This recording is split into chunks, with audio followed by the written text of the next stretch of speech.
حي على الفلاح۔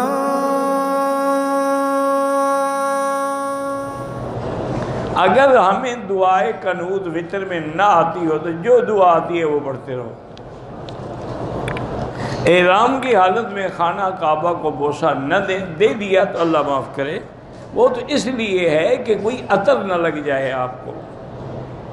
اگر مغرب کی نماز پہ بارش ہو رہی ہو تو جمع مغرب عشاء دونوں کٹھی پڑھی جا سکتی ہیں۔ ہاں امام احمد بن حنبل رحمۃ اللہ علیہ کے نزدیک تو جائز ہے۔ امام شافعی فرماتے ہیں عشاء کا تو وقت بہت لمبا ہے، بعد میں پڑھ لے، اپنے اپنے وقت پہ پڑھو۔ پیشاب کے قطروں کی بیماری ہے، اللہ شفا عطا فرمائے۔ ہر نماز کے لیے نیا وضو کریں۔ 12 لوگ طواف میں ویڈیو بناتے ہیں، نہیں کرنا چاہیے۔ طواف جو ہے یہ نماز کے حکم میں ہے، اس میں تو غیر ضروری بات کرنا بھی ناجائز ہے، جیکٹ فون لگا کے اور ویڈیو بناتے پھرو۔ لوگ کہتے ہیں جی کہ محشر میں میدان حشر جو ہے شام میں اگر ہے تو اس کی کوئی دلیل ہے؟ اچھا عرفات میں اگر ہے اس کی آپ کے پاس کیا دلیل ہے؟ اللہ کے بندے، صحیح حدیث میں ہے، حضور نے فرمایا ہے کہ اول من تنشق عنہ القبر، سب سے پہلے میری قبر کھلے گی، پھر میں قبر سے اس طرح اٹھوں گا کہ حضرت عیسیٰ علیہ السلام میرے ساتھ ہوں گے، ابو بکر عمر میرے ساتھ ہوں گے، ہاکذا نبعث یوم القیامہ۔ اس کے بعد ثم آتی علی باب البقیع الغرقد، پھر میں باب البقیع الغرقد مدینے کے قبرستان پہ آؤں گا تو وہ سب کھڑے ہو چکے ہوں گے حضرت عثمان کی قیادت میں۔ ثم انتظر لأہل مکہ، پھر میں مکے والوں کی انتظار کروں گا، وہ بھی پہنچ جائیں گے۔ اجعلہم علی یمینی واہل المدینۃ علی یساری، مکے والوں کو میں دائیں ہاتھ پہ رکھوں گا، مدینے والوں کو بائیں ہاتھ پہ۔ تو صحابہ نے پوچھا حضور کیوں؟ فرمایا وہ میرے مہمان ہیں، مکے سے آ رہے ہیں، مہمان کا اکرام تو کیا جاتا ہے۔ اور پھر ان کو ثم اسوقہم الی المحشر، پھر سب کو لے کے میں شام حشر کی طرف جاؤں گا میدان۔ صاف حدیث ہے، پھر کہنا کوئی دلیل ہے، کوئی دلیل ہے، کیا بچی والی باتیں کرتے ہو؟ والد کے ہاتھ چوم سکتے ہیں جی، چوم سکتے ہیں، کیوں نہیں چوم سکتے؟ بیوی کے چوم سکتے ہو تو باپ کے چوم لیے تو کیا ہو گیا؟ کیا حرج کیا ہے؟ حرم میں جو جوتے تبدیل ہو جاتے ہیں نہ کریں نا تبدیل، اپنے لپیٹ کے اپنے ساتھ رکھو۔ النعلین تحت العین، محاورہ ہے کہ دونوں اپنے جوتوں کو اپنی آنکھوں کے سامنے رکھو۔ حضور نے اتنا بھی بتایا ہے کہ اگر آپ نماز پڑھ رہے ہیں تو جوتے جو ہیں داہنی طرف رکھو، آگے نہ رکھو تاکہ جوتے کو سجدہ نہ ہو۔ اگر دائنی طرف کو بندہ کھڑا ہے تو پھر بائیں طرف رکھو، اگر بائیں طرف بھی بندہ کھڑا ہے حضور نے فرمایا 2 ٹانگوں کے درمیان میں رکھ لو۔ حضور نے تو ہر چیز بتلائی ہے، اب تم نہ سیکھو دین تو ہم کیا کریں؟ آب زمزم کے ساتھ کوئی دوسرا پانی ملا سکتے ہیں، بالکل اپنے ملک میں لے جاؤ، کنویں میں ڈال دو، سارے لوگ پیتے رہیں گے۔ تم یہ ملاوٹ کے لیے، خدا کے لیے مکے مدینے کو بھی معاف نہیں کر سکتے ہو؟ عادت ہو گئی ہے نا ملاوٹ کرنے کی، دودھ میں ملاوٹ، مرچیوں میں ملاوٹ۔ وہ ایک ڈاکٹر نے مجھے خود بتایا تھا، کہنے لگا ایک ٹائیفائڈ کا مریض آیا، میں نے اس کو بہترین قسم کا اینٹی بائیوٹک دیا، اور 3 دن کے بعد وہ پھر اس نے کہا جی میرا بخار تو بالکل نہیں کم ہوا، بخار اترتا ہی نہیں۔ میں نے کہا دوائی لی تھی؟ اس نے کہا جی بالکل لی ہے، کھا رہا ہوں پابندی۔ آپ نے کہا ہر 8 گھنٹے کے بعد ایک کیپسول لینے۔ میں نے کہا کیپسول لے آؤ۔ وہ کیپسول لے آؤ، کہتے میں نے اس کو توڑا تو اندر چنے کا آٹا بھرا ہوا تھا۔ میں نے کہا چنے کے آٹے سے تو بخار نہیں ٹوٹتا۔ اب جب لوگ اتنا ظلم کریں کہ دواؤں میں بھی آٹا ملا دیں، مریض مریں گے نہیں تو کیا ہوگا؟ انا للہ و انا الیہ راجعون۔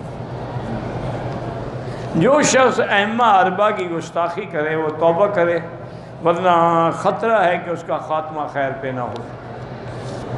کیونکہ جب آدمی اللہ کے اولیاء کو من عادی ولی فقد آذنتہ بالحرب، حدیث ہے قدسی، اللہ فرماتے ہیں جو بندہ میرے اولیاء کو برا کہتا ہے وہ میرے ساتھ جنگ کا اعلان کرتا ہے۔ تو ائمہ 4 سے بڑا اولیاء اللہ کون ہوں گے؟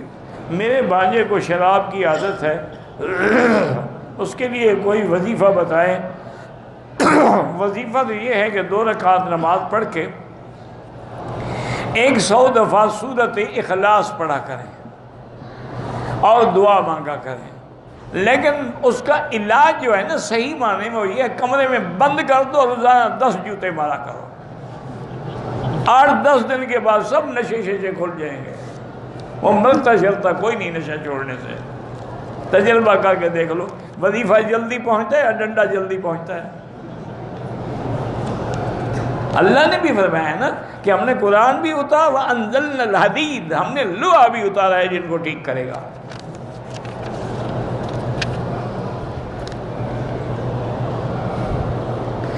حضرت ٹیپو سلطان کا جنم دن منانے کے بھائی ہم قائل نہیں ہیں۔ جب ہم حضور پاک کا جنم دن منانے کے قائل نہیں تو ٹیپو سلطان کا کیا ہوا؟ یہ تو سب انگریزوں کی رسمیں ہیں کہ انہیں ہیپی برتھ ڈے وغیرہ بنا رکھی ہے، ورنہ اصل بات یہ ہے کہ ٹیپو سلطان کے کارناموں کو یاد کریں، اسی طرح کا جہاد کریں کافروں کے خلاف۔ میری طبیعت خراب رہتی ہے، نماز بھی پڑھتی ہوں، باوضو بھی رہتی ہوں، پریشان رہتی ہوں۔ پریشانی کا علاج جو ہے نا اللہ کا ذکر ہے۔ آپ اللہ کا ذکر کرتی رہیں، چلتے پھرتے، وضو ہو نہ ہو، پاک ہوں نہ ہوں، درود شریف پڑھتی رہیں، سب پریشانیاں خود میرے آقا نے فرمایا جب یقین نہ ہو تو پھر کچھ نہیں ہو سکتا۔ حضور نے فرمایا جو آدمی درود پر یقین رکھتا ہے اذن یکفی ہمک و غمک، تیرے سارے ہم غم دور ہو جائیں گے۔ تمہیں یقین ہی نہ ہو حضور کی ذات پہ اور درود پہ تو ہم کیا کر سکتے ہیں؟ تم تو درود پڑھتے ہو لوگوں کو دکھانے کے لیے، اور جو ماشاءاللہ نعت شریف پڑھ رہے ہیں خود کلین شیو ہیں، انا للہ و انا، عاشق ہیں یہ حضور۔ اچھے عاشق کو داڑھی رکھتے نہیں عاشق کہتے ہو تم؟ ان المحب لمن یحب یطیع، محبت کرنے والا تو محبوب کی اطاعت کرتا ہے۔ خاوند کے معاملہ ٹھیک نہیں ہے، اگر خاوند طلاق دیتا ہے تو بچوں پر ماں کی اطاعت ہوگی، بالکل اولاد کو تو اطاعت کرنی پڑے گی۔ باقی حقیقت یہ ہے کہ بڑھاپے کا عشق ہوتا بڑا خطرناک ہے۔ وہ میرے ایک دوست تھے تو اس نے مجھے یہ کہا، میں نے کہا کیوں یار بڑھاپے کے عشق کو کیا ہوتا ہے؟ اور نے کہا سائیں اہل جو ہے نا، اہل یہ جتنا پرانا ہو اتنا زیادہ دھواں دیتا ہے، تو اس لیے بوڑھے کا عشق جو ہے بڑا تجربہ کار عشق ہوتا ہے۔ بچپن میں تو بے وقوفی ہوتی ہے نا، ہو گیا ختم ہو گیا، یہ پکا ہے، یہ جان نہیں چھوڑتا، قبر میں جائے گا۔ بہرحال توبہ کرو، استغفار کرو، اگر اس کے خاوند کو پتہ ہے تو خاوند طلاق دے، دفع کرو، جائے اپنے عاشق کے ساتھ شادی کرے۔ نماز کے لیے بیوی کو سزا دے سکتے ہیں، پہلے تم بتاؤ کہ تم پابند ہو۔ اگر تم بھی پابند نہیں ہو تو ایک سزا تمہیں ہو، ایک اس کو ہو۔ تاکید کر سکتے ہو، سختی کر سکتے ہو بالکل، لیکن تمہیں سزا دینے کا حق نہیں ہے۔ سزا وقت کا قاضی دے گا، جا کے شکایت کرو گے یہ نماز نہیں پڑھتی۔ فرمائیں یا اللہ جتنے بھی بیمار ہیں اللہم اشفنا واشف مرضانا ومرضى من اوصانا واستوصانا ومرضى المسلمین برحمتک یا ارحم الراحمین۔ خاص طور پہ علماء کے لیے دعا کیا کرو۔ علماء بڑی مدتوں سے بات پیدا ہوتے ہیں، رنگ لاتی ہے ہنا پتھر پہ پس جانے کے بعد، ہر کوئی عالم نہیں بن جاتا۔